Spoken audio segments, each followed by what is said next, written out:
예, 안녕하십니까?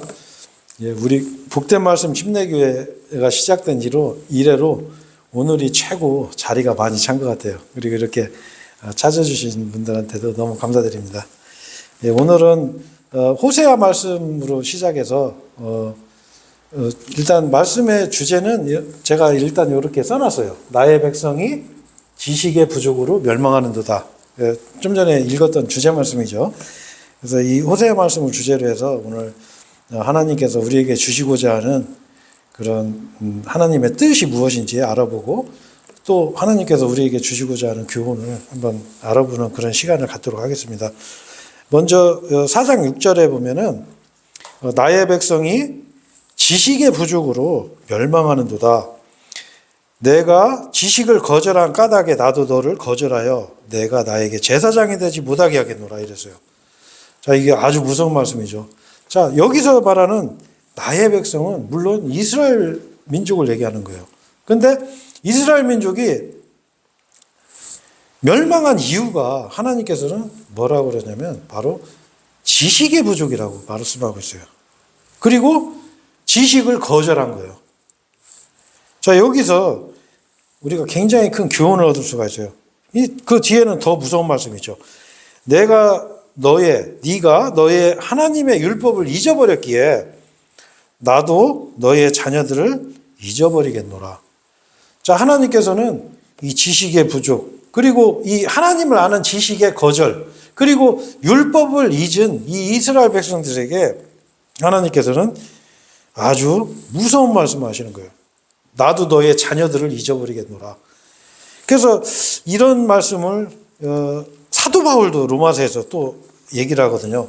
바로 이스라엘 백성이 구원을 얻지 못한 것이 사도 바울은 이렇게 얘기하고 있어요.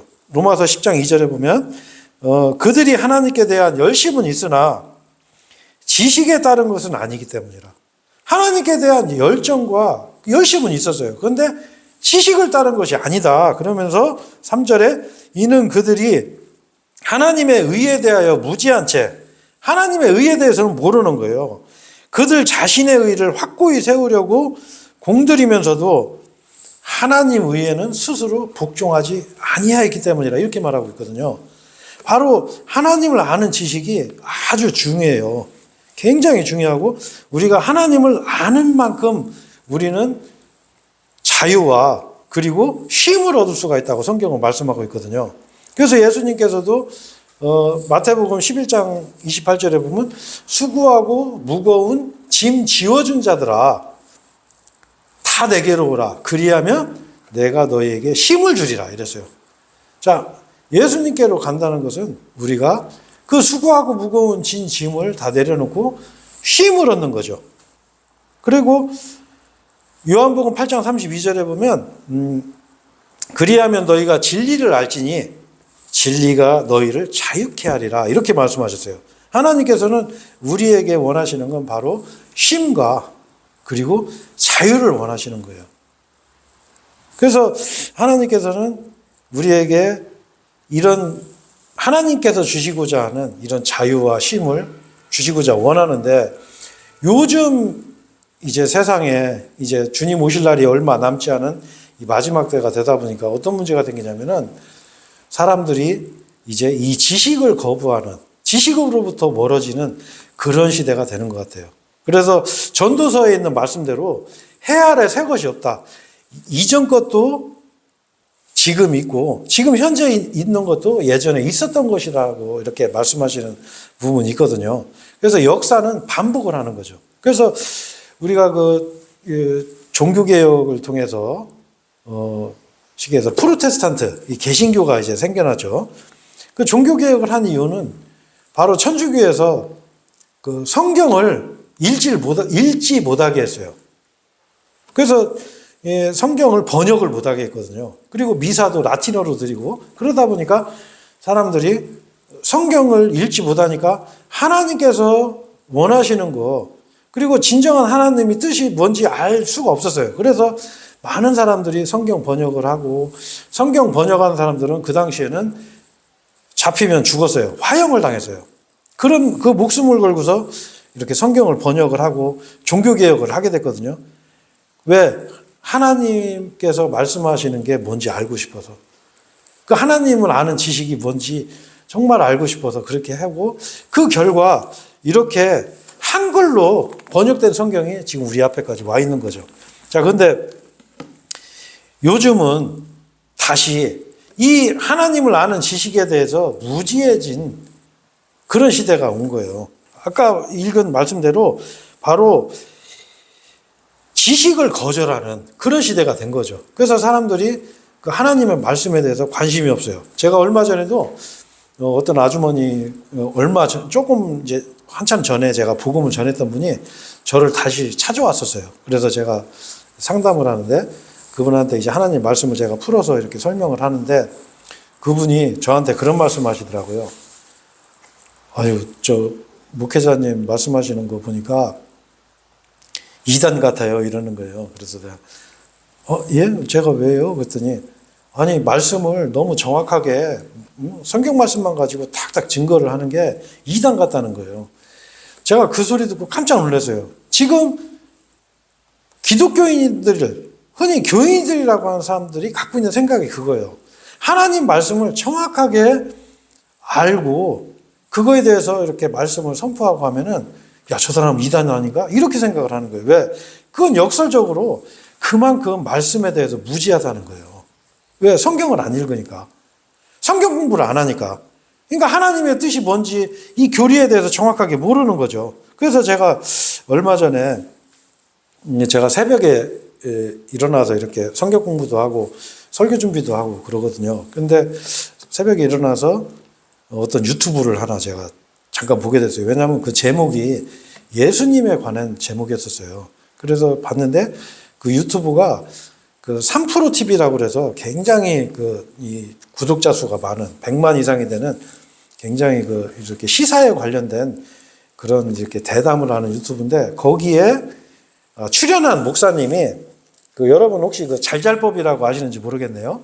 아마 기독교 유튜브 중에서는 가장 조회수가 많은 게 아마 잘잘법이에요.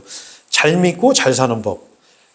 그 잘잘법에 나오는 그 목사님께서 나오셔가지고 그 3프로 TV에 출연해서 거기 예수님에 대해서 설명하는 그런 종교에 관련된 그런 이제 대담하는 프로였었는데 제가 그걸 들었는데 저는 깜짝 놀랐어요. 왜냐하면 거기에서 그 목사님이 뭐라고 하냐면 예수님의 공생의 기간은 6개월로 보는 사람도 있고 몇 년 보는 사람도 있는데 정확하지 않습니다. 이렇게 얘기를 하더라고. 제가 그거 들으면서 깜짝 놀랐어요. 예수님 기적에 대해서도 기적이야 이것저것 했겠죠. 이렇게 얘기하고. 그리고 제가 가장 결정적으로 충격받은 게 예수님을 말하는데 존댓말을 안 붙이는 거예요. 처음부터 끝까지 예수는 반말을 하는 거예요. 계속. 오히려 그 사회자나 패널들이 질문할 때 예수님은 왜 이렇게 하셨죠? 이렇게 오히려 그 사람들이 존칭을 붙이는 거예요. 그래서 제가 그거 보면서 진짜 너무 화가 욱하는 게 치밀어 오르더라고. 진짜 그 시간 동안, 그 1시간 동안 주님이라는 말 한마디가 안 나왔어요. 우리는 예수님을 얘기할 때 주님이라고 하잖아요. 왜? 나의 주님이시잖아요. 그분이 나를 창조하신 하나님이시고 나를 구원해 주신 유일하신 나의 구원자예요. 나 주님이란 말이에요. 근데 이 사람들은 주님이 아닌 거예요. 그냥 예수님한테 반말, 예수 반말하는데 제가 그걸 보면서 어떤 생각이 있냐면 공생의 기간이 왜 6개월이라고 얘기를 해요? 몇 년인지 모른다고? 성경에 요한복음에 보면은 예수님이 그 공생의 기간 동안에 명절을 이렇게 그러니까 유월절을 4번을 지키세요. 그거는 최소 4년 이내라는 얘기거든요. 그래서 다른 성경과 비교해 보면 3년 6개월의 공생의 기간을 지내셨다는 게 명확하거든요. 그런데도 6개월일지 모른다. 몇 년인지 아무도 모른다. 그거는 성경을 안 믿는 거죠. 이런 사람들이 사람들한테 성경을 가르치면 어떻게 되겠어요? 그렇죠? 이런 분들이 성경을 가르치면 그 배우는 사람들이 성경에 대한 믿음이 있겠냐고, 말씀에 대한 믿음이 있겠냐고. 그래서 제가 오늘은 이 말씀으로 얼마나 이 말씀이 중요하고 이 말씀이 하나님 권위와 어느 정도 위치해 있는지 제가 그거를 오늘 좀 먼저 성경 말씀을 통해서 한번 보고서 제가 말씀을 시작하려고 그래요. 하나님께서는 첫 번째로 여러분 예수님의 이름은 그 요셉에게 천사가 그 아들의 이름을 예수라 하라고 하고서 알려준 거예요. 예수님이 하나님께서 사람의 몸을 입고 이 땅에 오셨을 때 받은 이름이 예수님이에요. 예수는 구원자라는 뜻이거든요. 자, 그런데 예수님이 이 세상에 오시기 전 이름이 뭐냐면 요한복음 1장 1절에 나와요. 뭐냐면 말씀이에요. 말씀. 처음부터 계셨던 말씀. 그 예수님의 전 이름이에요. 이 말씀이죠. 그러면 성경에서 이 말씀은 월드예요. 대문자 월드. 근데 이 성경에서는 이 말씀에 어느 정도 권위가 있는지 이 성경에 보면 나와요. 뭐냐? 시편 138편 2절에 보면 하나님의 이름이 여러 가지가 있거든요. 여러분 하나님 이름 중에 질투라는 이름 있다는 거 아세요? 질투? 질투하는 하나님이 아니고 하나님 이름이 질투예요. 질투. 그래서 제가 저번에 어떤 분이 저한테 막 항의하듯이 막 따지더라고. 그런 말씀이 성경 어디에 있냐고 막 저한테 막 따지시길래 제가 출애굽기 그 34장 20절인가 보면 아니다 34장 14절이네요. 거기 제가 보여드렸어. 보라고. 나 이름이 질투라고 나오지 않냐고. 그 실제 하나님은 질투하시는 분이에요. 하나님의 질투는 태워버리는 불, 그 지옥불을 얘기하는 거예요. 하나님의 사랑을 거부하면 하나님의 질투로 지옥 가는 거예요. 그래서 하나님의 이름이 질투예요. 그런데 하나님의 이름 중에서 가장 권위 있고 가장 높은 이름이 바로 말씀의 말씀. 월드. 단어. 자, 그래서 시편 138편 이전에 보면 이는 당신께서 당신의 모든 이름 위에 당신의 말씀을 드높여셨기 때문이라 이렇게 말씀하고 계세요. 하나님의 이름 중에서 가장 권위 있는 게 바로 말씀이에요. 말씀. 자, 이 말씀은 하나님께서 얼마만큼 이 말씀에 대해서 하나님 말씀하시냐면 시편 12편 6절에 보면 주의 말씀은 순수한 말씀이라고 그래요. 그걸 어떻게 표현하시냐면 흑도가니 안에서 정련되어 7번 정화된 은 같도다. 아주 그 순수한 은이죠. 계속 정련을 해서 아주 7번이라는 건 완전한 수를 얘기하는 거거든요. 그렇게 순수하다는 거지 이 말씀이. 그런데 이 말씀을 하나님께서는 그것들을 오 주여 당신께서 그것들을 지키시리니 얼마만큼 지키시냐. 이 세대로부터 영원토록 보존하시겠다 이렇게 말씀하고 계세요.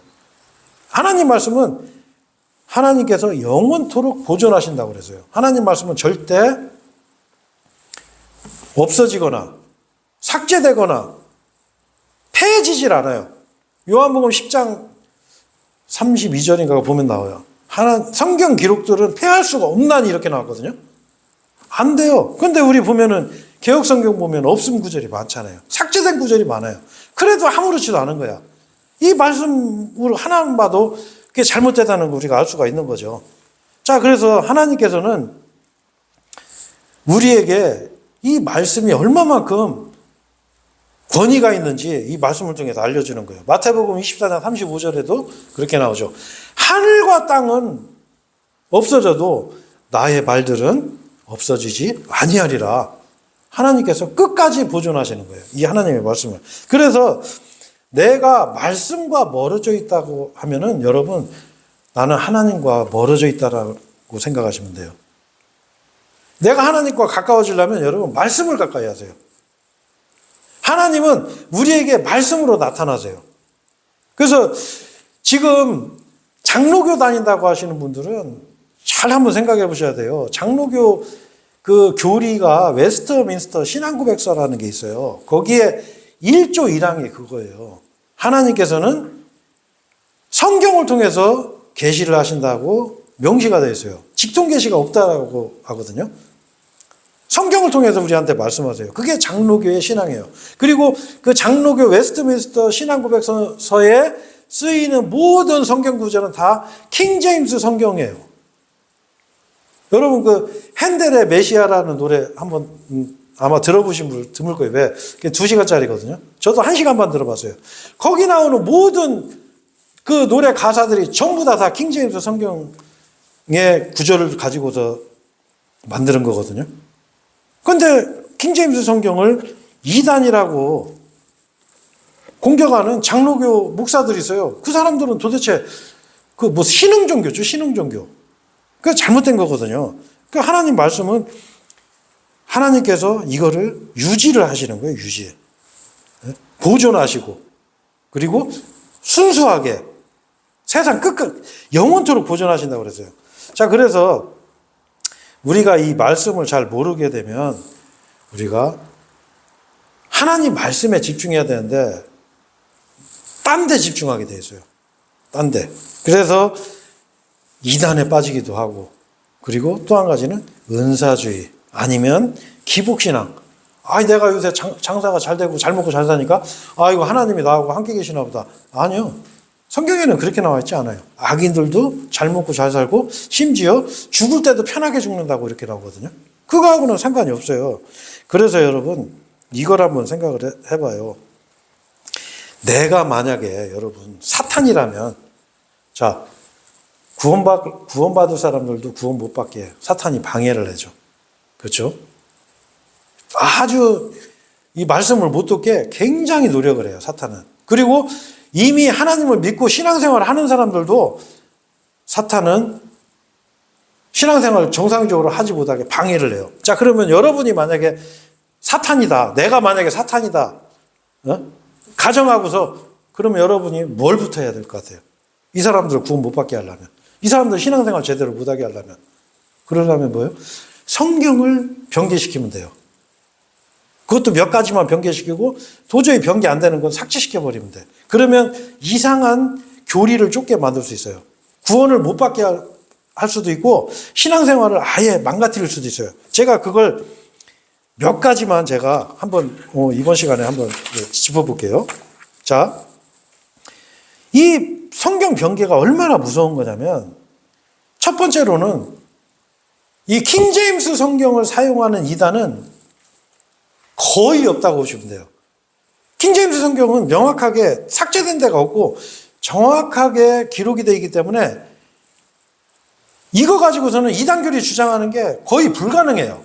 자, 근데 어떤 형태로 이 변개된 성경이 우리에게 다가오고 이단교리로 변화가 되냐면 제가 여호와의 증인들하고 이렇게 복음 전하다 보면 가끔씩 이렇게 서로 얘기하는 경우가 있거든요.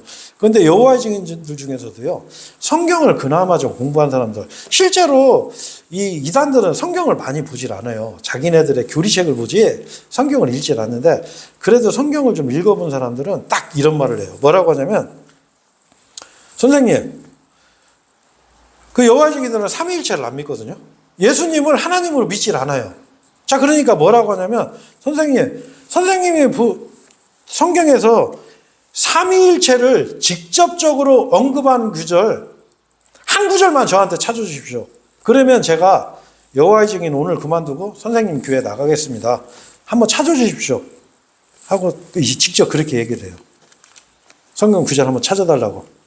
여러분 한번 지금 보통 이 개역성경 안에 이 삼위일체 직접적으로 언급하는 구절이 있나 한번 찾아보세요. 없어요. 없어요. 왜? 삭제시켰어요. 어떻게 삭제했냐면 킹제임스 성경 요한일서 5장 7절에 보면 이렇게 되어 있어요.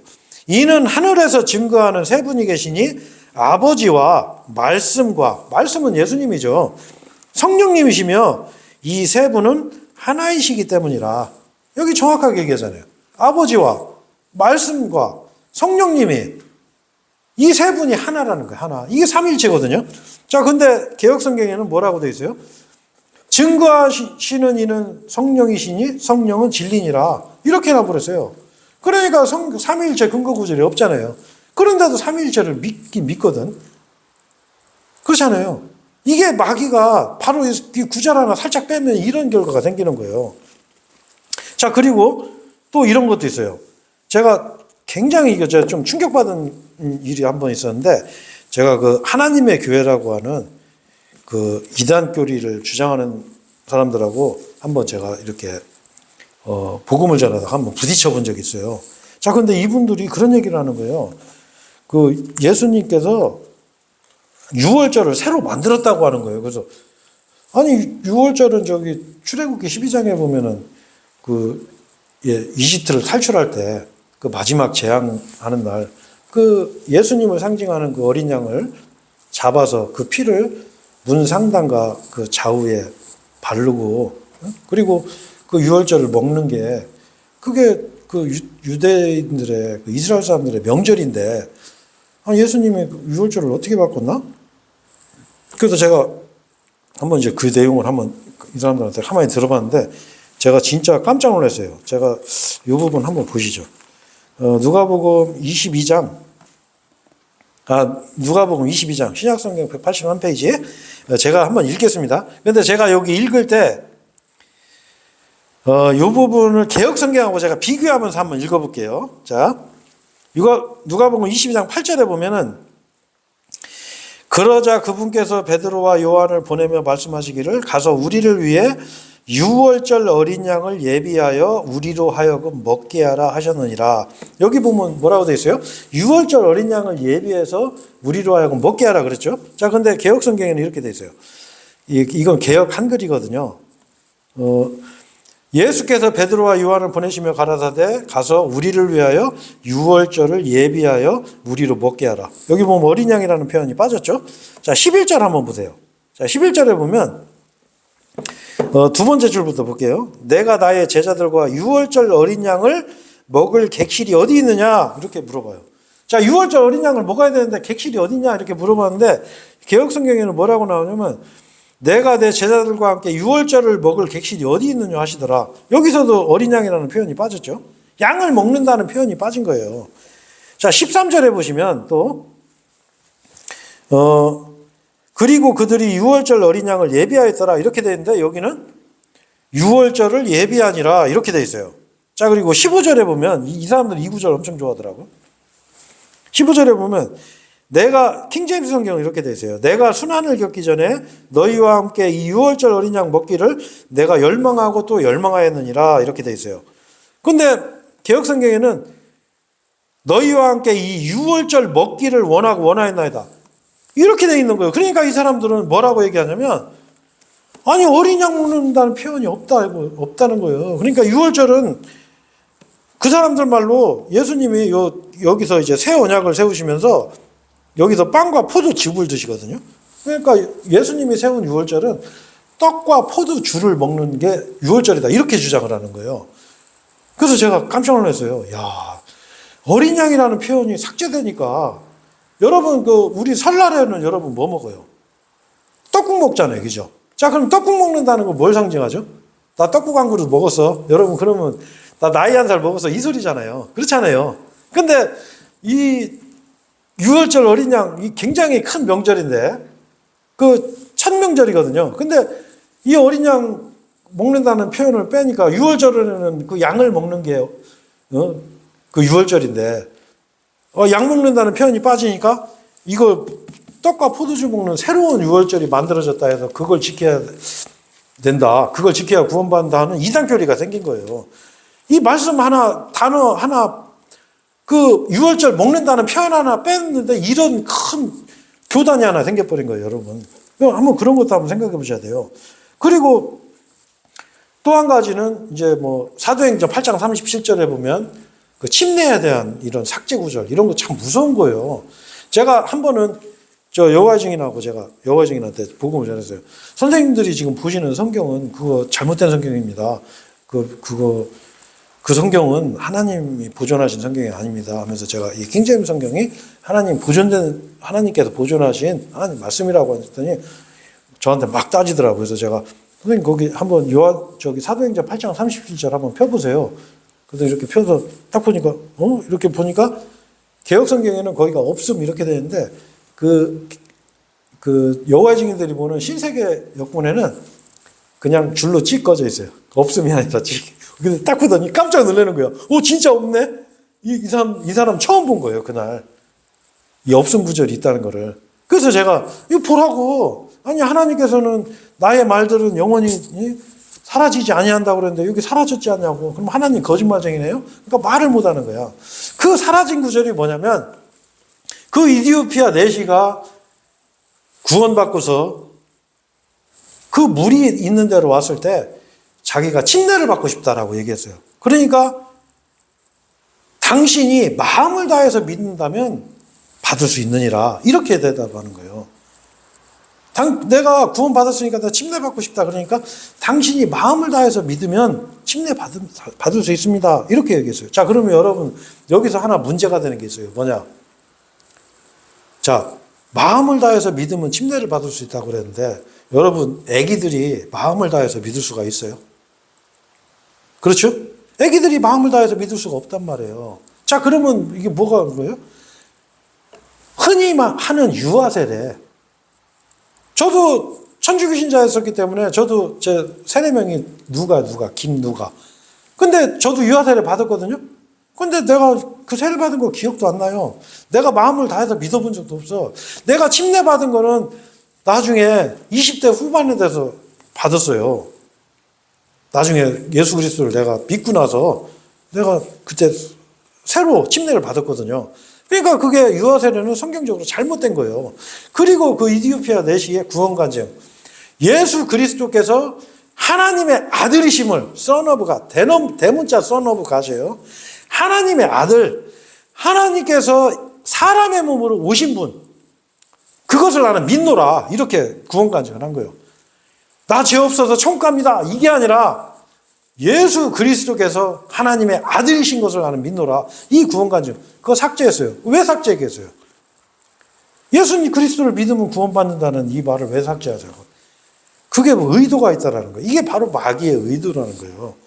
그래서 이 성경 말씀을 정확하게 알고 그 지식을 아는 게 굉장히 중요한 거예요, 여러분. 그래서 이 마귀들이 하는 거는 뭐냐면 바로 이 성경을 단어를 삭제하든지 아니면 부분 삭제하든지 아니면 살짝 단어를 변개시켜서 우리의 믿음을 넘어뜨리는 거예요. 그리고 구원받는 사람들이 구원을 못 받도록 만드는 거예요. 그 대표적인 예가 어디예요? 빌립보서 2장 12절 말씀이에요. 빌립보서 2장 12절에 보면은 여기 뭐라고 되어 있어요? 개역성경에 보면 너희 구원을 빌립보서 2장 12절에는 이루라고 되어 있어요. 이루라. 제가 한번 그것도 자세하게 한번 읽어드릴게요.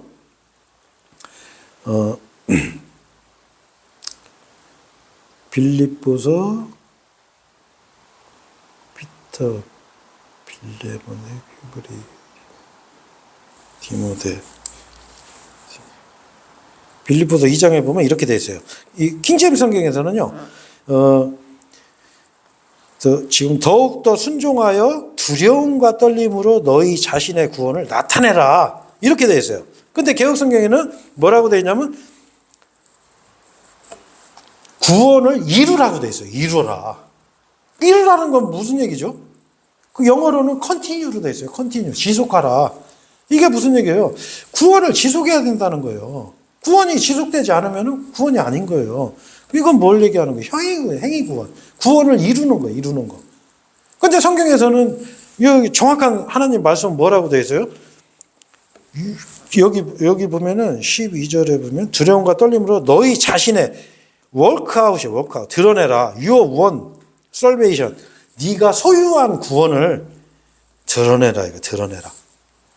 네가 이미 소유한 구원, 네가 이미 갖고 있는 구원, 너는 우리는 구원을 받는 거예요. 이게 이루어가는 게 아니란 말이에요. 자, 이런 거 하나로도 사람들 헷갈리게 만들어서 구원받지 못하게 할 수가 있는 거예요. 그래서 우리 보통 대부분 보면요, 이 교회 다니시는 분들이 그래도 그나마 성경 공부도 좀 하고 그래도 조금 생각이 있으신 분들이 가장 질문 많이 하는 게 하나가 있어요. 그게 뭔지 여러분 혹시 아세요? 제가 이거 알려드릴게요. 왜냐하면 제가 복음 전하다 보면 사람들이 제일 많이 물어보는 게 이거예요. 그래도 이 정도 물어볼 분 정도면 상당히 그래도 양심이 밝으신 분들이에요. 뭘 물어보냐면 마태복음 7장 21절에 보면 나에게 말하기를 주여 주여 하는 이마다 하늘의 왕국 안으로 들어갈 것이 아니요 오직 하늘에 계신 나의 아버지의 뜻을 행하는 자가 들어가리라 이랬어요. 자, 그러니까 이분들은 이 말씀 보면 마음에 걸리는 거예요. 왜 그러냐면은 아니 우리 저 찬송에는 믿음으로 가는 나라 하나님 나라 이런 찬송도 있잖아요. 그죠? 돈으로도 못 가요. 힘써도 못 가요. 믿음으로 가는 나라 하나님 나라 이렇게 배워놓고 믿음은 예수님 믿음은 구원받는다고 해놨는데 또 어떤 때 마태복음 설교할 때는 아버지의 뜻대로 행해야 간다고 그러네. 그리고 또 저 마태복음 19장에 보면은 어떤 사람이 영생을 상속받으려면 제가 뭘 해야 됩니까? 그러니까 뭐라고 그래요? 예수님께서 계명들을 지켜라 그러잖아요. 꽤 헷갈리는 거야 이제 이게. 이게 바로 이 하나님 말씀을 정확하게 알지 못하면은 이 혼란에 빠지는 거예요. 그러니까 어떻게 해요? 믿음에 대한 확신이 없는 거예요. 확신이. 어떤 때는 해야 될 것 같고 어떤 때는 믿기만 하면 해야 될 것 같고. 그런데 성경에서는 정확하게 어떻게 하면 구원받는지 명확하게 하나님께서 분류를 해놓으셨어요. 제가 오늘 그 주제로 오늘 좀 깊게 설명을 할 거예요. 그래서 먼저 우리가 성경에 대한 바른 이해가 필요하다. 이 성경 말씀에 대한 바른 이해. 제가 서두에서 말씀드렸지만 이 성경 말씀은 하나님 이름 중에서 가장 권위 있는 이름이에요. 그죠? 하나님 이름 중에서 최고 권위예요. 하나님을 믿는다는 건 이 성경을 믿는 거예요. 그럼 성경을 어떻게 믿어야 되냐? 자, 디모데후서 3장 16절에 보면은 모든 성경 기록은 all scripture. 하나님의 영감으로 주어지는 것으로 교훈이 아니에요. 교리, 닥트린, 교리와 책망과 바로잡음과 의로 훈계하게 유익한 이렇게 되어 있어요. 자, 모든 성경 기록은 하나님의 영감으로 주어졌어요. 자, 하나님의 영감으로 주었다는 것은 우리가 영감에 대해서 오해하시면 안 돼요.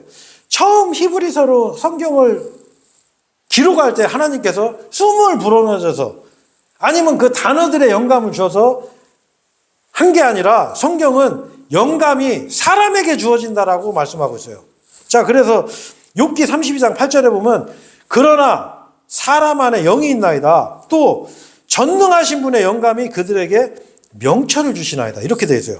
자, 그리고 베드로서 1장 22절에 보면은 이는 예언이 옛적에 사람의 뜻에 의하여 나온 것이 아니요 다만 하나님의 거룩한 사람들이 성령님에 의하여 감동받은 대로 그들이 말한 것이니라. 이 사람들이 감동을 받은 거예요. 바로 하나님의 영감을 사람이 받는 거죠. 자, 하나님의 영감이 이 사람한테 받는데 문제는 이 영감이 그때만 주어졌냐? 아니요. 이 영감은 현재도 주어지고 있어요. 그래서 성경에 그 다음 말씀에 보면 주어지는 것으로 inspiration of God. 하나님의 이 영감이 주어지고 있어요. 주어지고. 자, 그래서 여기 보시면 디모데후서 이 말씀을 한번 보죠. 디모데후서 3장 16절에 보면 3장 16절에 All scripture is given by inspiration of God. given by. 그러니까 진행 중인 거예요. 이게 주어진 것이 아니에요. 주어지는 것으로. 자, 현재 여러분이 지금 앞에 있는 이 성경은 하나님의 영감이 지금 여기에 진행 중인 거예요. 이렇게 믿으셔야 돼요. 왜? 하나님은 죽은 자의 하나님이 아니라 산 자들의 하나님이에요. 하나님은 아브라함의 하나님, 이삭의 하나님, 야곱의 하나님이요. 바로 나의 하나님이에요. 바로 여러분의 하나님이에요. 지금 나의 하나님. 하나님은 산자의 하나님, 산자의. 지금 하나님 살아계셔요. 자, 그래서 여러분 이 성경을 볼 때 뭐 히브리 원어, 헬라어 원어, 여러분 그 고대 히브리어 사용할 수 있는 사람 전 세계에 한 명도 없어요. 자, 그리고 그 사어가 된 그 코인의 헬라어 사용하는 사람 이 지구상에 한 명도 없어요. 자, 그런데 히브리어 헬라어 원어를 왜 따져요? 그 호랑이 담배 피던 시절 아주 옛날 옛적에 하나님 생각하는 거예요. 여러분, 하나님은 그런 분 아니에요. 지금 우리와 함께 계시고 여기 살아 계셔요. 이 말씀으로 지금 우리에게 역사하고 계시는 하나님이세요. 자, 이 하나님이 살아계시다는 걸 제가 이렇게 한번 설명을 해볼게요. 제가 지금으로부터 한 달 전에 어떤 일이 있었냐면은 굉장히 슬픈 뉴스를 한번 접한 적이 있었어요. 그 한 주 새. 하나는 뭐였었냐면 우리나라에서 오토바이 배달해가지고 한 달에 막 한 1,200만 원씩 수입을 벌었던 분이 교통사고로 돌아가셨어요. 근데 이분이 교통 위반을 한 게 아니에요. 이분이 교통 법규를 잘 지켰는데 버스가 와서 들여받아서 죽었어요. 제가 그거 보면서 야, 그래도 자기 가정을 위해서 그렇게 열심히 살았던 분이 돌아가셔서 참 너무 안타깝고 그런 마음이 들더라고요. 참 마음이 아프더라고요. 자, 근데 또 깜짝만한 뉴스가 하나 제가 또 봤어요. 뭐냐면 여러분 혹시 송길용 씨라고 아세요? 그러면 여러분 송혜이라고는 아세요? 제가 왜 이런 말씀을 드리냐면 제가 가끔 서울을 갈 때마다 항상 제가 고속도로가에서 이 플랜카드를 본 기억이 나더라고. 뭐냐면 제가 이제 물론 이제 TV에서도 이걸 한번 봤어요. 이 송길용 씨라는 사람이 자기 딸 송혜이가 고등학교 때 학교 갔다가 와서 버스에서 내리고서 실종이 된 거예요.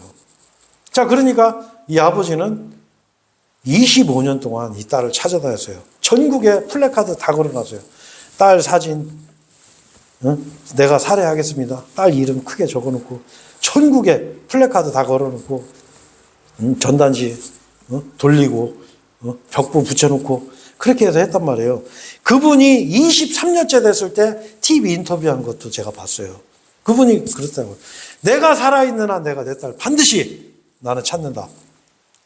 자, 그런데 25년째 됐는데 이분이 돌아가셨어요. 왜? 이분도 교통사고로 돌아가신 거예요.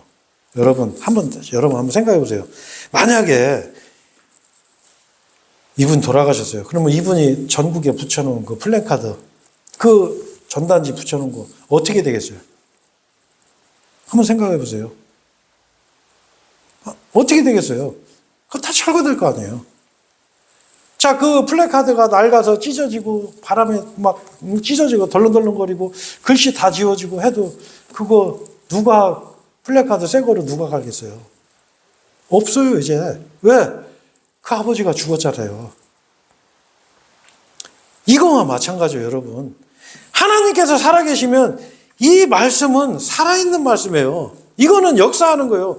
하나님께서는 지금도 살아계셔서 우리에게 구원을 주시고 우리가 하나님을 만나는 말씀을 우리에게 주시는 거예요. 우리가 이 성경 말씀을 통해서 하나님을 만나고 있는 거예요. 그래서 여러분 지금 우리 앞에 있는 이 성경이 지금도 하나님께서는 영감을 통해서 우리에게 이 하나님께서 살아있는 말씀 우리에게 주신다고 하는 이런 믿음이 필요해요. 그래서 이 말씀을 정말 이 말씀에 권위를 두지 않으면 여러분 굉장히 큰 문제가 생겨요. 우리 믿음이 이게 왜곡된 믿음이 생겨요. 그리고 하나님 자녀다운 삶을 살 수가 없어요. 바로 마귀가 그런 걸 노리는 거예요. 그래서 이 마귀가 또 한 가지 가장 확실하게 여러분을 무너뜨리는 방법이 하나가 또 있어요. 굉장히 이거는 확실한 방법이에요. 그리고 이걸 통해서 사람들이 구원받지 못하게 할 수도 있어요. 뭐냐면은 마귀가 뭘 하냐면 가장 확실한 방법은 예수님을 죄인 만들면 돼요. 그러면 예수님을 어떻게 죄인을 만들지? 여러분 예수님 죄인 만드는 거 어렵지 않아요? 자, 예수님이 만약에 여러분 율법을 어기게 되면 어떤 문제가 되죠? 예? 그러면 예수님이 죄인이 되는 거예요. 그리고 율법 하나만 어겨도 어떻게 하죠? 다 어긴 걸로 된다고 하셨거든요. 그죠? 우리 야고보서 2장 15절인가 보면 나오잖아요. 근데 예수님이 이 개역 성경에는 율법을 어긴 분으로 나와요. 제가 그 어딘지 한번 제가 읽어드릴게요. 여러분 예수님께서 첫 번째로 행한 기적이 뭐죠? 네? 요한복음에 보면 예수님이 첫 번째로 행한 기적이 물어보면 다 그렇게 대답해요. 물로 포도주를 만든 기적이다 이렇게 얘기를 해요. 근데 그거 잘못된 거예요. 왜? 물로 포도주를 만든 게 아니라 물로 포도즙을 만드셨어요. 뉴 와인. 왜 그렇게 문제가 되냐면 하박국 2장 15절에 보면 자기 이웃에게 음주를 권하는 자에게 화가 있기를 바라노라. 여러분, 술 먹는 건 고사하고, 야, 너도 한잔 해. 야, 한잔 하자. 너도 술 한잔 먹어. 괜찮아. 이게 화가 있는 거예요. 이거 벌 받는 거예요, 이거. 율법 어기는 거예요. 또 뭐라고 돼 있어요? 너의 술병을 그 이웃에게 두어 그 또한 취하게 하는 자에게 화가 있기를 바라노라. 이 술을 권해서 취하게 하면 화가 있다는 거예요. 그런데 예수님은 어떻게 하셨어요? 이거는 술을 권하는 정도가 아니라 술을 아예 만들어 주셨네. 그 돌 항아리에 가득 잔뜩 술 만들라고 사람들이 얼마든지 실컷 먹고 취하게 했단 말이에요. 이거 얼마나 큰 율법을 위반한 거예요. 근데 이게 그 포도주로 바뀌는 순간 바로 예수님은 죄인이 되는 거예요. 자, 그리고 또 한 가지 뭐가 있어요? 제가 전에 어떤 형제님이 그러더라고요, 저한테. 형제님, 저 예수님도 죄를 졌어요. 그래서, 예? 무슨 죄요? 그러니까, 아이고, 예수님이요. 막 화도 내고, 막, 성전에서 막 사람들 내쫓고, 막 채찍으로 막 다 상 뒤었고, 그리고 막, 이 뱀들아, 독사의 자식들하고, 여러분 뭐 사람들한테 욕할 때, 야, 이 뱀 자식아, 뭐, 야, 이 독사의 새끼야. 뭐 이렇게 안 하잖아요, 여러분들은. 그렇잖아요. 근데 예수님은 막 그런 욕을 서슴없이 했단 말이에요. 저주를 막 퍼붓고. 그러니까 그 형제님이 그러는 거예요. 예수님이 죄 짓지 않냐. 그래서 제가 그런가? 왜냐면 저도 그때만 해도 성경을 잘 몰랐거든요. 자, 근데 마태복음 5장 22절에 보면 진짜 그런 말이 나와요. 개역성경에 보면 뭐라고 나오냐면 형제에게 노하는 자마다 뭐라고 되어 있어요? 심판에 처하게 되고 제가 한번 볼게요. 마태복음 5장 22절 보면 형제에게 노하는 자마다 심판을 받게 되고 형제에 대하여 나가라 하는 자는 공회에 잡히게 되고 미련한 놈이라 하는 자는 지옥불에 들어가게 되리라. 아이고, 그럼 예수님 큰일 났네. 예수님은 이거 지옥 갈 사람이네. 이게 이렇게 죄인 되는 거예요. 근데 여기서 뭐가 빠졌어요? 까닭없이가 빠진 거예요. 자, 까닭없이가 빠지니까 이 사람들이 어떻게 되죠? 아이고, 이거 노하면은 이거 벌 받나 보다. 지옥 가나 보다. 그러니까 어떻게 사람들이 노하질 않아요. 목사님이 큰 잘못하고 성범죄 저질러도 아유, 그럴 수도 있지 뭐. 누가 나를 막 해코질래도 그럴 수도 있지. 아, 그러면 안 돼요. 성경에서는 의분은 죄가 아니에요. 의분. 정당하게 내가 분내는 거. 근데 하나님께서 뭐라고 하셨죠? 해는 넘기지 마라 그러셨어요. 그죠? 그렇잖아요. 아니, 화나는 게 죄면은 왜 해 넘기지 마라 그래요. 그렇잖아요. 그래서 이 단어 하나 빼면은 이런 결정적인 문제가 생긴단 말이에요. 그러니까 예수님이 율법을 위반하면은 우리 구원이 여러분 가짜가 돼요. 왜 가짜가 되나? 제가 요거를 이제 설명을 할게요. 왜 예수님이 절대 죄가 있으시면 안 되는가? 그 이유가 있어요. 왜 그러냐면 우리가 구약 시대와 이 신약 시대는 죄의 기준이 달라요. 여러분. 죄의 기준이 완전히 달라요. 왜냐면은 우리가 그 대체적으로 성경에서는 율법을 위반한 게 죄라고 그래요. 율법. 그 율법의 대표적인 게 십계명이에요. 근데 이 십계명도 우리가 가만히 이렇게 십계명을 갖다 이렇게 돌아보면은 제가 전에 어떤 일이 있었냐면은 그 초등학교 6학년 학생인데 이 교회를 다녀. 그러다 보니까 이제 뭐 나쁜 일을 아무래도 적게 하고 부모님 따라서 교회 다니는데 제가 물어봤어요. 너 하나님 외에 다른 신 섬겨본 적 없어? 없어요. 그러면 그럼 너 하나님보다 더 좋아하는 거 없어? 그러니까 없어요. 그러더라고. 그래서 야, 그럼 너 부모님 속삭여 본 적 없어? 그러니까 없어요. 그래. 그럼 너 마음속으로 사람 미워해 본 적 없어? 그러니까 없는데요. 그래. 그럼 너 거짓말 해본 적은 없어? 그러니까 없어요. 너 남의 물건 탐 안 내봤어? 없어요. 그럼 어떻게 해요? 죄인이 아니잖아. 그럼 천국 가야 되잖아. 근데 성경에서는 여러분 뭐라고 그래요? 성경에서는 의인은 없도다 한 사람도 없도다 그랬어요. 모든 사람이 거짓말장이라고 그랬어요. 자, 그리고 모든 사람이 죄를 지었으므로 하나님의 영광에 이르지 못한다고 이렇게 성경은 말씀하고 계시거든요. 자, 그러면 이게 어떻게 되는 거죠? 자, 여러분, 우리가 성경을 보면 이런 게 있어요. 바로 율법 시대와 이 예수님이 새 언약, 예수님이 세우신 이 새 언약 시대, 이 신약 시대와는 완전히 다른 죄의 개념이 변화가 돼요. 뭐냐면은 그것을 성경에서는 뭐라고 하냐면 히브리서 2장에 예수님을 뭐라고 하냐면 구원의 대장이라고 그래요. 그리고 히브리서 5장에서는 구원의 창시자라고 그래요. 그리고 로마서 3장에서는 율법의 종결자라고 그래요. 여러분 좀 이게 이해가 안 되실 거예요. 왜 예수님을 대장, 창시자, 종결자, 왜 이런 말을 하나? 이건 뭐냐면 이 신약 시대에 들어와서는 이 죄의 개념이 바뀌어요. 우리가 크게 오해하고 있는 게 하나님께서 이스라엘 민족에게 율법을 주셨어요. 그 율법은 우리가 잘못하면 오해할 수 있는 게 모든 사람들을 죄인으로 만들기 위해서 주신 걸로 알고 있는 사람들이 많거든요. 율법을 지켜서 절대로 구원받을 수 없다라고 생각을 하는 거예요. 그런데 구약시대는 여러분 그러질 않았어요. 하나님께서는 구약시대에 의인이라고 이렇게 부르는 사람들이 많았거든요. 무슨 얘기냐면 그 모세의 율법을 지킬 수가 있게끔 어렵지 않게 만들어 놓으셨어요. 여러분 좀 이해가 안 되시죠? 이 율법은 이스라엘 민족을 위해서 주신 거예요. 그들이 잘 되라고. 자, 근데 그 잘 되라고 하는 법이 지킬 수 없는 법을 줬다면 이건 말이 안 되잖아요. 자, 근데 이 율법은 여러분 한번 생각해 보세요. 여러분 지금 이 중에서 여러분 사람 죽여본 사람 있어요? 그런 큰죄 안 졌단 말이에요. 예?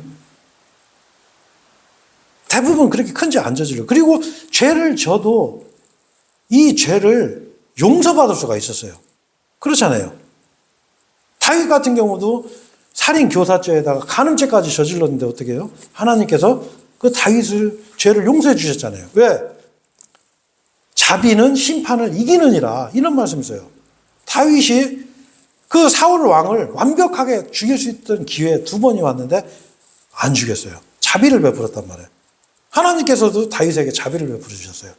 자, 하나님께서 용서하시는 하나님이세요. 그래서 우리가 이 에스겔 성경을 보면은 요 에스겔 18장에 보면 이런 말씀이 있어요. 찾지는 마시고 제가 읽어드릴게요. 자, 또 한편 사악한 사람이 자신의 행한 자기 사악함에서 돌이켜서 합법적이고 올바른 일을 행할 때 그는 자기 혼을 살려두리라. 그가 숙고하고 자신이 저질렀던 모든 자기 불법들에서 돌이켜 떠난 까닭에 그는 반드시 살리니 그가 죽지 아니하리라 이랬어요. 자, 그리고 오 이스라엘 집아 그러므로 내가 너희를 심판하되 모두 저마다 자기 길들에 따라 심판하겠노라. 주 하나님이 이렇게 말하노라. 회개하라. 그리고 너희의 모든 불법들로부터 스스로 돌이키라. 그리하면 죄악이 너희를 몰락하게 하지 아니하리라. 여기서 뭐라 그래요? 불법들로부터 돌이키면 죄악이 너를 몰락하게 하지 못하게 한다고 이렇게 말씀하시잖아요. 용서해 주셨단 말이에요. 그래서 그 당시에는 그 나름대로의 그 죄의 기준이 있었단 말이에요. 그런데 신약 시대에 들어와서는 여러분 하나님께서 이 죄의 기준, 이 의의 기준을 세워주셨어요. 왜? 구약 시대는 하나님께서 이런 거 해, 이런 거 하지마만 하셨지 우리한테 이 의의 기준을 쉽게 해서 이 창시자 대장을 보여주질 않았어요. 그러다 보니까 하나님께서는 뭐라고 그랬냐면 마태복음 7장 12절에 보면 자 구약 시대는 그러므로 무엇이든지 너희가 사람들이 너희에게 해주기를 바라는 모든 것들을 바로 그들에게 너희가 행하라고 그랬어요. 네가 원하는 거를 남에게 해라. 이것이 바로 율법과 예언서들이라 이랬어요. 그 당시에는 이 모형이 없었단 말이에요. 샘플이. 그러니까 어떻게 네가 원하는 대로 남에게 해라. 이게 하나님 말씀이었거든요. 자, 그런데 이제 예수님이 오셨어요. 왜? 이 세상에는 없는 완전하신 분이 오신 거예요. 완전한 의. 그 예수님께서 그 구원의 대장, 그 구원의 창시자, 율법의 종결자가 오신 거예요. 그러면서 그분이 우리한테 완전한 게 뭔가라는 걸 예수님께서 보여주셨어요. 왜? 여러분 한번 생각해 보세요. 예수님은 사람의 몸으로 오셨지만 그분은 하나님이세요. 자, 그래서 그 예수님은 우리하고 동일한 인간의 몸을 가지고 사셨기 때문에 배고프고 피곤하고 우리와 같은 몸을 갖고 계시단 말이에요. 그리고 마귀한테 사탄한테 예수님도 시험을 당하기까지 하세요. 근데 그 시험을 다 이기세요. 그리고 예수님이 결국에는 뭘 하셨어요? 여러분, 저와 여러분을 위해서 그 예수님이 우리가 받아야 될 이 죄들의 대가로 우리가 치러야 될 형벌을 예수님이 그 십자가에서 대신 주고 주신 거예요. 그리고 장사 지내셨다가 그 증거로 사흘 만에 부활하신 거예요. 자신이 하나님이라는 증거를 직접 보여주신 거예요. 여러분, 이 예수님께서 보여주신 이 완벽한 사랑은 사실 우리는 할 수가 없어요. 물론 여러분 부모가 자식을 위해서 죽어줄 수는 있어요. 자, 근데 그거는 여러분이 순간적으로 할 수 있는 거예요. 순간적으로. 만약에 몇 월, 며칠, 몇 시에 이렇게 잔인한 방법으로 너를 얼마만큼 고통스럽게 해서 넌 죽을 거야. 너 어떻게 할래? 하면서 예고하고 내가 알고 있다고 그래봐요. 그 죽을 수 있을 것 같아요? 못 죽어요. 근데 하나님께서는, 그 예수님께서는 여러분들을 위해서, 저를 위해서 대신 죽어준 거예요. 이런 사랑은 인간은 못하는 거예요. 그래서 성경은 이렇게 말하고 있어요. 요한복음 15장 13절에 보면 이렇게 말씀하고 있거든요. 13절에 어떤 사람이 그의 친구들을 위하여 자신의 생명을 내려놓는 이것보다 더 위대한 사랑은 아무에게도 없느니라. 아무에게도 없는 사랑을 우리한테 예수님은 베풀어 주셨어요. 자, 이건 뭘 얘기하는 거예요, 여러분? 하나님께서 이제 보여주신 거예요. 그 하나님의 의, 그 예수님을 그 실제 모형을 주신 거예요. 그러면서 하나님께서 선언하신 거예요. 뭐냐? 그 거룩한 하나님 앞에 오려면은 이 예수님만큼 의롭지 않으면 너희들은 올 수가 없다. 너희는 모두가 죄인이다라고 선언을 하신 거예요. 자, 이제 죄의 기준이 바뀌었죠. 자, 그러면 우리가 예수님만큼 선한 사람이 있어요? 여러분? 우리는 예수님만큼 선하지 못해요. 거룩하지 못해요. 그러니까 우리는 어떻게? 심판을 받아야 되는 거예요. 그래서 예수님께서는 나는 의인을 부르러 온 것이 아니요 죄인을 부르러 왔노라 이러세요. 죄인을 불러 회개케 하려고 왔노라. 예수님 앞에서는 우리가 다 죄인인 거예요. 그 거룩한 분 앞에서는. 자, 그런데 하나님께서 그 완전하신 의, 그 예수 그리스도의 믿음, 그것을 우리한테 선물로 주셨어요. 그게 은혜예요. 그 선물은 내가 믿기만 하면 돼요. 혹시라도 이 자리에서 안 믿으신 분 있으면 믿으면 돼요, 지금. 그냥, 그 예수님이 바로 주님이시구나. 저분이 하나님이시구나. 저분이 그 거룩하신 분이구나. 저분이 나 때문에 그 십자가에서 피 흘려서 고통받고 내 죄값을 직접 자신의 몸으로, 자신의 피로 그 죄값을 치르시고 그 증거로 장사 지내셨다가 사흘 만에 부활하신 분이구나. 나의 유일한 구원자시구나. 믿으면 돼요. 너무 쉬운 거예요. 이게 바로 신약의 기준이에요, 여러분. 그런데 여러분 한번 생각해 보세요. 이 예수님이 율법을 어겼네. 이 예수님이 죄를 진 적이 있어요. 자, 그럼 여러분 구원이 어떻게 되죠? 저의 구원, 내가 받은 구원, 여러분이 받은 구원, 이거 다 그냥 물거품이 되는 거예요. 마귀가 여러분 이걸 노리는 거예요.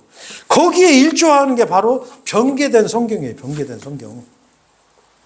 그래서 우리가 이 성경에 대한 명확한 이해가 있어야 돼요. 하나님께서 이 성경 기록, 이 성경 말씀에 대한 얼마나 권위를 주시는가 이것도 알아야 돼요. 그래서 우리가 복음을 전할 때 반드시 이 바른 말씀을 같이 전해서 하나님께서 우리에게 어떤 은혜를 주셨는지 사람들에게 정확하게 알려주는 게 필요해요. 왜? 바른 말씀으로 말씀을 전할 때 믿음이 흔들리지 않는 거예요. 예수님만 믿으면 내가 구원받는구나. 예수님만 믿으면 구원을 받는 거예요. 네? 저 이사야 55장에 보면 이제 그런 말씀이 있죠. 저 이사야 55장에 보면 뭐라고 되죠? 1절에 보면 호흡 목마른 자들아 너희는 저마다 물들러 오라. 그리고 돈 없는 자도 오라. 너희는 와서 사 먹으라. 진정 돈 없이 값 없이 와서 포도즙과 젖을 사라. 값 없이 돈 없이 믿으면 돼요. 이제 우리가 뭘 해서 되는 게 아니에요. 이 완전한 의, 완전한 그 거룩하신 하나님 앞에 여러분이 할 수 있는 거는 하나님 저는 죄인입니다. 고백하시면 돼요. 이 완전하신 분, 이 그 거룩하신 하나님의 아들이 사람의 몸으로 이 땅에 오신 그 예수 그리스도께서 나를 위해서 내 죄값을 직접 자신의 몸으로 자신의 피로 지불하시고 장사지냈다가 사흘 만에 부활하다시 내가 받아들이면 돼요. 믿으면 돼요. 그리고 그분을 나의 유일한 구원자로 나의 주님으로 믿으시면 되는 거예요. 얼마나 쉬워요. 이게 바로 하나님의 은혜예요. 자, 그래서 우리가 이 바른 지식, 이 정확한 지식을 가지고 하나님이 어떤 분인지 알면 우리가 자유로워지는 거예요. 사망으로부터, 죄로부터, 그리고 우리를 얽매는 어떤 그 종교의 속박으로부터. 왜? 예수님께서 나를 용서하셨는데, 예수님이 내 대신 죽었는데, 하나님이 내 대신 죽었는데, 아니 두려울 게 뭐가 있어요? 아니 우주 만물을 창조하신 하나님이 나를 대신해서 죽기까지 나를 사랑하셨는데, 여러분 내가 얼마나 대단한 존재예요. 그렇잖아요. 여러분 그런 자부심도 있어야 돼요. 자신 있게 여러분 외치셔도 돼요. 다른 사람이 죽은 게 아니에요. 그 하나님이 죽으신 거예요. 하나님이. 이 세상 사람들은 그걸 모르고 살고 있는 거예요, 여러분. 우리 가족들, 우리 친척들, 내 친구들, 이거 모르고 사는 사람들이 너무 많잖아요. 이 사람들한테 알려주는 거예요. 그 거룩하신 하나님, 우주 만물을 창조하시고 바로 너를 지으신 분, 그분이 사람의 몸으로 오셔서 너를 대신해서 죽으시고 네 죄값을 다 지불하셨다. 그리고 그 증거로 사흘 만에 부활하셨다. 여러분 당당히 외치시면 돼요.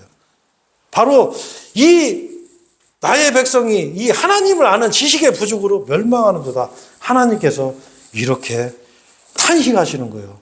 이 바른 교리를 통해서 우리가 예수 그리스도를 선포하는 저와 여러분이 됐으면 좋겠습니다. 그리고 이 지역에 하나님의 말씀이 퍼지고 많은 죄인들이 하나님 앞에 무릎 꿇고 회개하는 그런 일들이 일어나도록, 물론 우리가 열심히 하고는 있지만 더 기도하시고 같이 이렇게 동참해 주시고 같이 해주신 여러분께도 너무 감사드리고, 조금 더 주님 오실 날 얼마 남지 않았으니까 우리 하나님 앞에 떳떳하게 갈 수 있도록 그렇게 사는 우리 복된 말씀 침례교회 우리 지체들이 됐으면 좋겠습니다. 예, 이제 기도하고 마치겠습니다. 예, 거룩하고 자비롭고 은혜롭고 사랑에 충만하신 아버지 하나님, 하나님을 알면 알수록 얼마나 하나님께서 우리를 위해서 베풀어 주신 게 얼마나 은혜롭고 얼마나 사랑이 많으신지 알 수 있겠습니다. 주님께서 우리에게 베풀어 주신 그 십자가의 은혜를 우리가 어떤 걸로 우리가 보답할 수가 있겠습니까? 우리가 목숨으로라도 그 은혜를 보답할 수 없다는 것을 잘 알고 있습니다. 우리가 주님 오시는 날까지 다른 데로 치우치지 아니하고 오로지 주님의 말씀과 그 예수 그리스도의 십자가만 바라보고 하나님을 찬양하고 주님을 선포하는 그런 삶을 살도록 주께서 인도해 주시옵소서.